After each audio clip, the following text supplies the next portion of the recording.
ദൈവനാമത്തിന് മഹത്വം ഉണ്ടായിരിക്കട്ടെ. വിശുദ്ധ പൗലോസ് ശ്ലീഹ റോമാലെ സഭയ്ക്ക് എഴുതിയ ലേഖനം 2-ാം അധ്യായം 1-ാം വാക്യം. അല്ലയോ മനുഷ്യ, നീ ആരു തന്നെ ആയാലും മറ്റൊരുവനെ വിധിക്കുമ്പോൾ നിനക്ക് ന്യായീകരണമില്ല.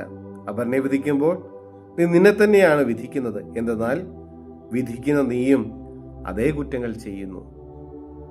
സർവശക്തനും സർവാധിപനുമായ ദൈവമേ, ഞങ്ങൾ അങ്ങേ ആരാധിക്കുന്നു, സ്തുതിക്കുന്നു, മഹത്വപ്പെടുത്തുന്നു.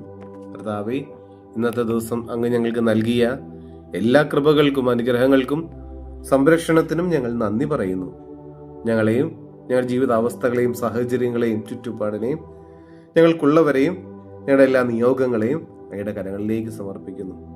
കർത്താവേ, മറ്റുള്ളവരെ വിധിക്കാതിരിക്കാനുള്ള വലിയ കൃപ ഞങ്ങൾക്ക് നൽകണമേ. മറ്റുള്ളവരുടെ കുറ്റങ്ങളിലേക്ക് നോക്കി അവരെ മാറ്റി നിർത്താതെ ഈശോയെ, അവരുടെ കുറവുകളോടുകൂടി തന്നെ അവരെ ചേർത്ത് പിടിക്കാനും അവരെ സ്നേഹിക്കാനും വലിയൊരു കൃപ ഞങ്ങൾക്ക് നൽകണമേ. കരുണയുടെ മുഖം തമ്പുരാനെ ഞങ്ങൾക്കും നൽകണമേ. ദൈവമായ കർത്താവേ, നീ ഞങ്ങളോട് കരുണ കാണിക്കുന്നത് പോലെ എപ്പോഴും മറ്റുള്ളവരോട് സ്നേഹവും കരുണയും ഞങ്ങളുടെ ജീവിതത്തിൽ ഉണ്ടാകട്ടെ. നമ്മുടെ കർത്താവ് ഈശോ മിശിഹായുടെ കൃപയും പിതാവായ ദൈവത്തിന്റെ സ്നേഹവും പരിശുദ്ധാത്മാവിന്റെ സഹവാസവും നമ്മെല്ലാവരോടും കൂടെ ഉണ്ടായിരിക്കട്ടെ, ഇപ്പോഴും എപ്പോഴും എന്നേക്കും. ആമേൻ.